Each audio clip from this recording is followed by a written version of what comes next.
Hello students, भूगोल विषय की ऑनलाइन क्लासेस में आपका स्वागत है। पिछली वीडियो में हम प्राकृतिक वनस्पतियों से संबंधित बातों पर चर्चा कर रहे थे। हमने प्राकृतिक वनस्पति की परिभाषा के साथ साथ इसके प्रकारों के बारे में जाना।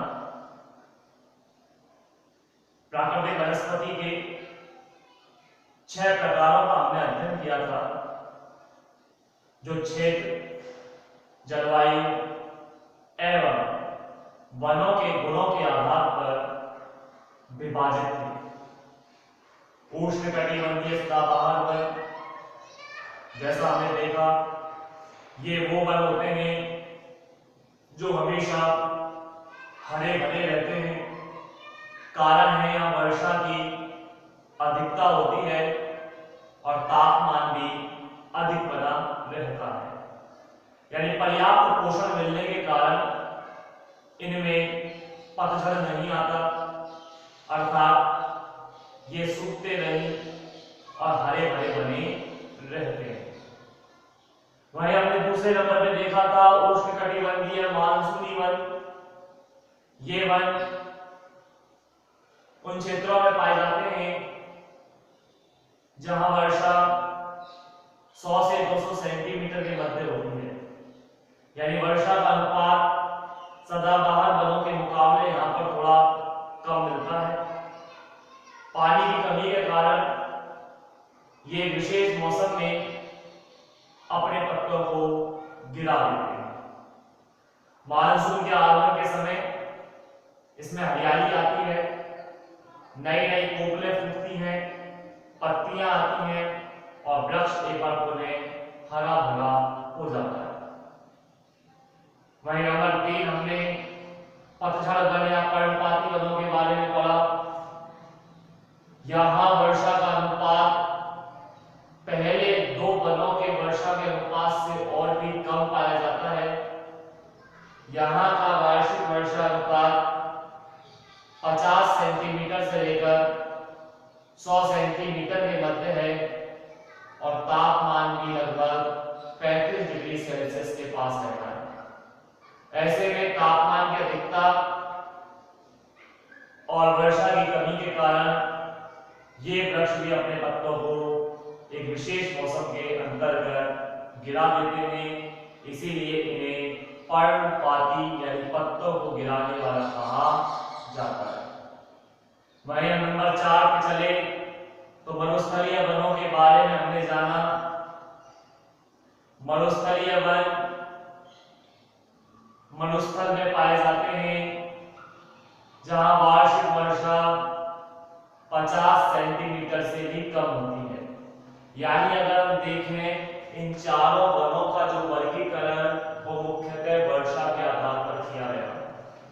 उष्णकटिबंधीय सदाबहार वन में 200 सेंटीमीटर से अधिक था, तो उष्णकटिबंधीय मानसूनी वनों में ये वर्षा 100 से 200 सेंटीमीटर थी।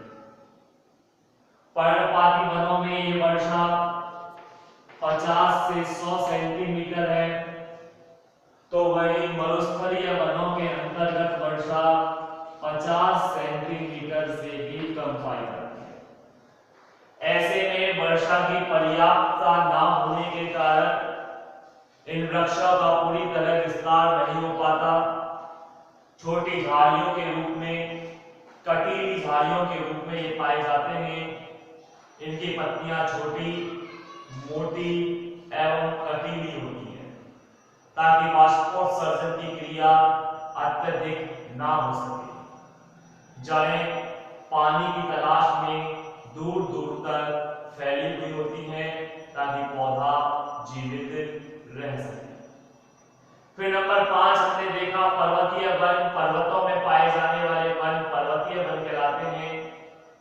ऊंचाई के आधार पर और ढाल के अनुसार इन वनों में भिन्नता देखने को मिलती है। जहां पर्वतों के तलहटी क्षेत्र में सघन वन मिलते हैं, तो मध्यवर्ती क्षेत्रों में कोणधारी वनों का विस्तार पाया जाता है।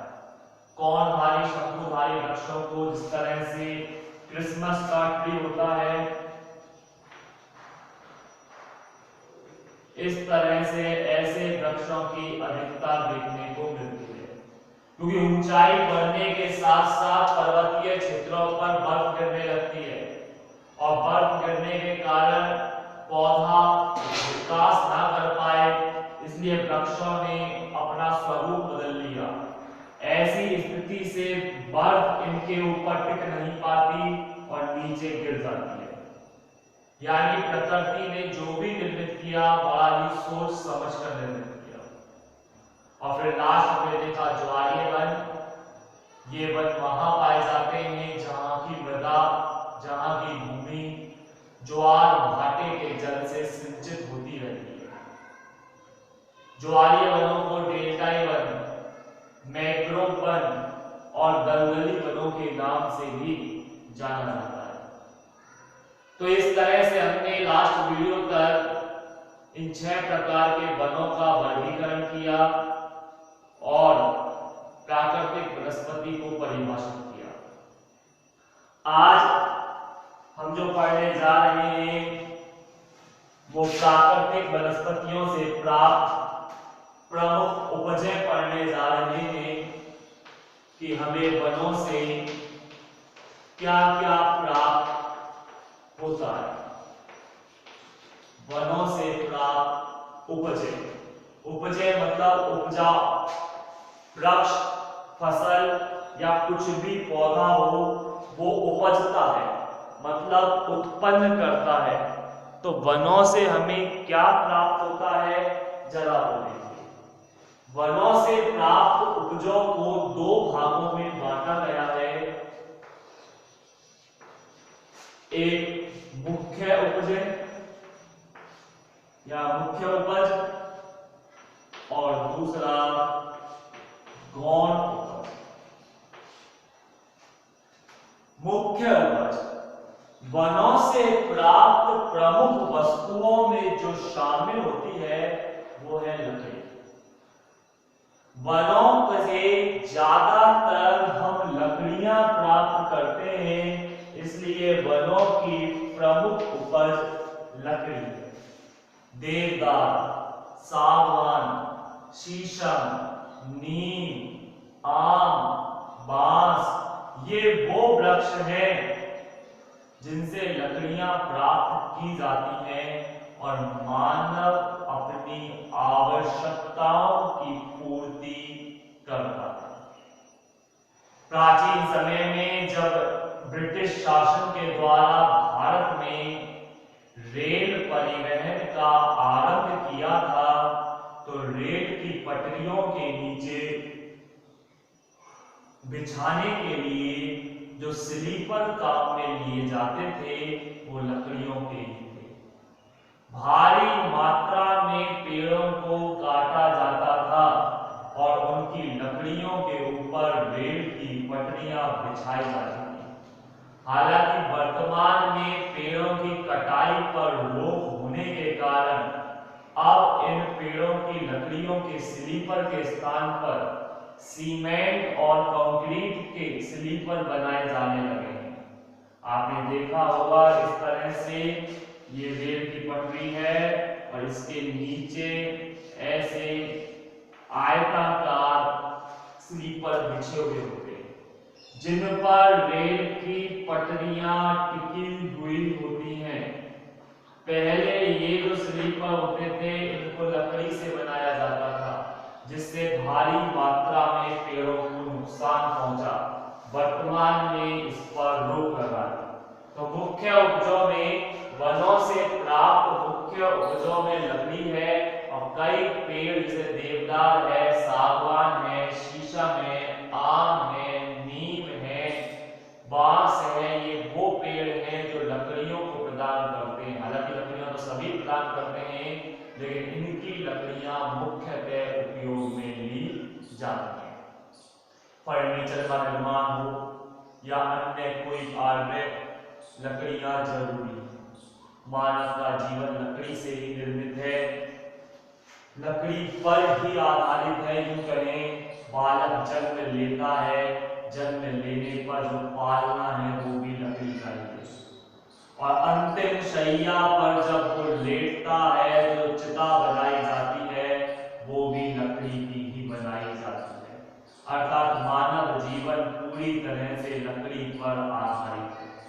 ऐसे में लकड़ी का उपयोग मानव के लिए अति आवश्यक है, और इसी उपयोग के कारण आज वृक्षों की स्थिति बद से बदतर होती चली जा रही है, यानी वृक्षों की संख्या में लगातार कमी आ रही है। तो वनों से प्राप्त मुख्य उपजों में लकड़ी, लेकिन अगर बात करें गौण उपजों में, मतलब इसके अतिरिक्त हम और क्या प्राप्त कर सकते हैं, तो लाख, गोंद, शहद, कत्था, ऐसी तमाम तरह की चीजें, फल, फूल, रबर, ये चीजें हैं जो हम वनों से प्राप्त करते हैं। तो गौण उपजों की अगर हम बात करें तो लाख, गोंद, कत्था, शहद, विभिन्न प्रकार की औषधियां यानी दवाइयां, फल, फूल, रबर, ये तमाम तरह की ऐसी चीजें हैं जो वनों से प्राप्त होती हैं। पहले जब सभ्यताओं का विकास नहीं था, जब मानव पूरी तरह विकसित नहीं था और आदि मानव के रूप में वो जीवन यापन कर रहा था, तो वह ऐसे ही वनों से विभिन्न प्रकार की वस्तुओं को एकत्रित करके अपना जीवन निर्वाह करता। आज भी कई प्रजातियां ऐसी हैं, कई जनजातियां ऐसी हैं जिनका पूरा जीवन जंगलों पर निर्भर है। अंग्रेजी शासन और सामंतवादी नीतियों के कारण उन जनजातियों को जंगलों को छोड़ना पड़ा, उनके जंगल छीन लिए गए, लेकिन फिर भी अगर देखा जाए तो जंगल हमारे लिए बेहद महत्वपूर्ण है। आज यदि किसी बीमारी का समाधान केमिकल से नहीं है, यदि प्रयोगशालाओं के अंतर्गत किसी चीज की दवाई निर्मित नहीं हो रही है, तो आज भी प्रकृति में वो भंडार मौजूद है कि वो हर प्रकार की बीमारियों का इलाज कर सके। तो वनों से प्राप्त उपजों में मुख्य उपज लकड़ी और गौण उपजों के अंतर्गत विभिन्न प्रकार की वस्तुएं शामिल हैं। बात करें वनों के लाभ, तो वनों के दो प्रकार के लाभ हमारे सामने आते हैं। वनों के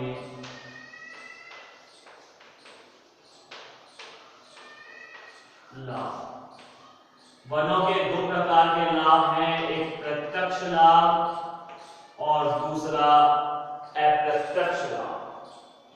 वनों से प्रत्यक्ष लाभ में सबसे पहले आता है कि राष्ट्रीय आय का 2% भाग वनों से ही प्राप्त होगा। आप इस बात का सोचिए कि देश की राष्ट्रीय आय का 2% हिस्सा हम वनों से प्राप्त कर रहे हैं। तो हम लिख सकते हैं इसमें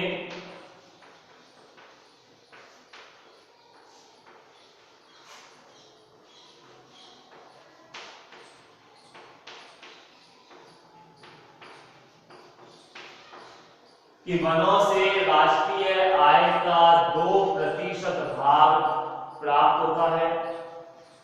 इसके अलावा वनों से लाखों लोगों को रोजगार की प्राप्ति भी होती है। बहुत बड़ी चीज है कि लाखों लोग आज वनों पर डिपेंड करते हैं। लाखों लोगों को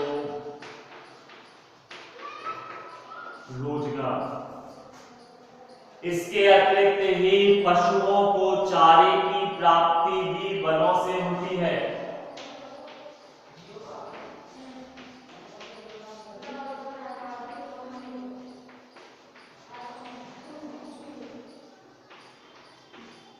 पशुओं को चारे की प्राप्ति होती है।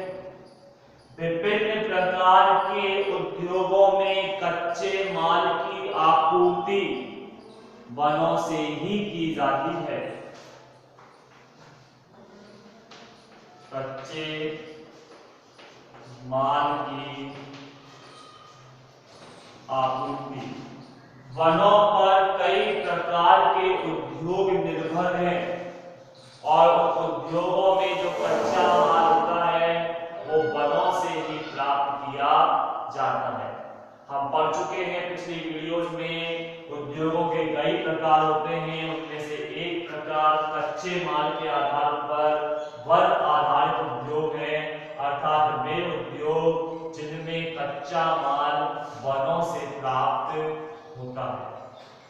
जैसे रबर उद्योग, अब रबर प्राप्त होती है वनों से, तो रबर के लिए कच्चा माल रबर ही है।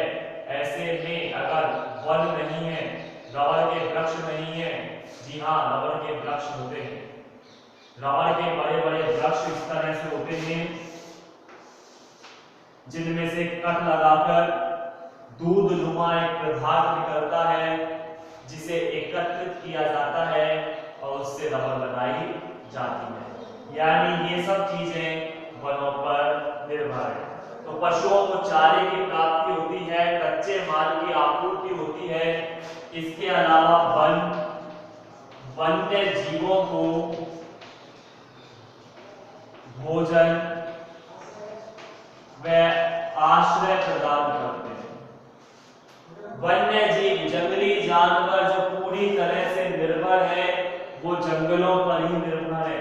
उन्हें भोजन और आवास जंगलों से ही प्राप्त होता है। इसके अलावा अगर हम बात करें तो वनों से हमें लकड़ियों की भी प्राप्ति होती है। तो ऐसे तो बहुत सारे उपयोग हैं, बहुत सारे लाभ हैं वनों के, लेकिन मोस्टली प्रत्यक्ष लाभों में ये शामिल है कि लोगों को रोजगार मिल रहा है। लोग यानी देश की आय का 2% हिस्सा हमें प्राप्त होता है वनों से। कई प्रकार की महत्वपूर्ण वस्तुएं हमें प्राप्त हो रही हैं। पशुओं को चारा मिल रहा है, वन्य जीवों को आश्रय मिलता है। तो वन हमारे लिए बेहद बेहतर है। तो ये तो हुई प्रत्यक्ष लाभों की बात। हम अगर करें अप्रत्यक्ष लाभों की बातों को, तो अप्रत्यक्ष लाभों में सबसे पहले जो आता है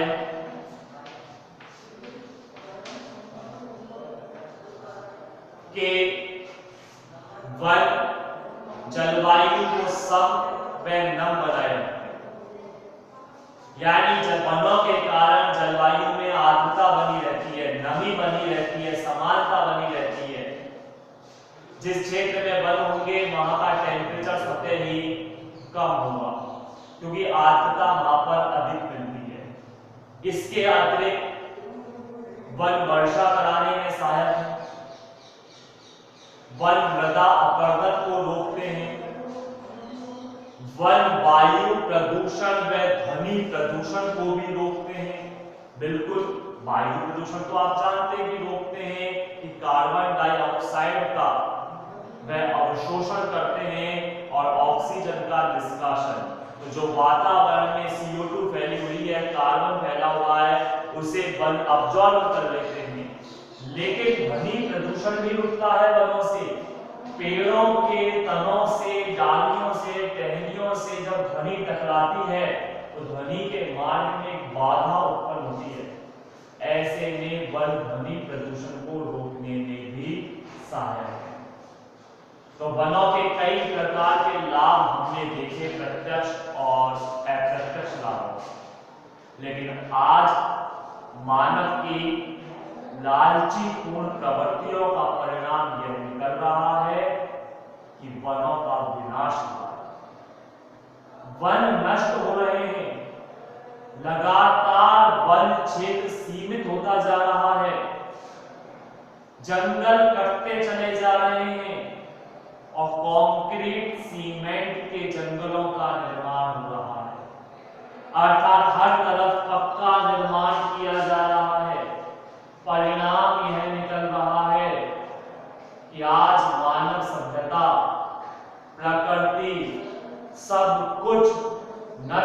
होने के कगार पर आ चुकी है। वन हमारे जीवन का आधार है। आवश्यक है वनों की रक्षा की जाए, वृक्षारोपण किए जाए, प्रत्येक व्यक्ति एक वृक्ष लगाए, ना सिर्फ वृक्ष लगाए अपितु उसको सहेजे, उसको संरक्षित करे और उसको विकसित करने में अपना योगदान दे। यदि प्रत्येक व्यक्ति इस कार्य में आगे आएगा तो शायद वृक्षों की संख्या में वृद्धि हो सके। आज हमारा टॉपिक यही समाप्त होता है वनों से संबंधित। कल हम नए टॉपिक की चर्चा करेंगे, लेकिन तब तक के लिए धन्यवाद।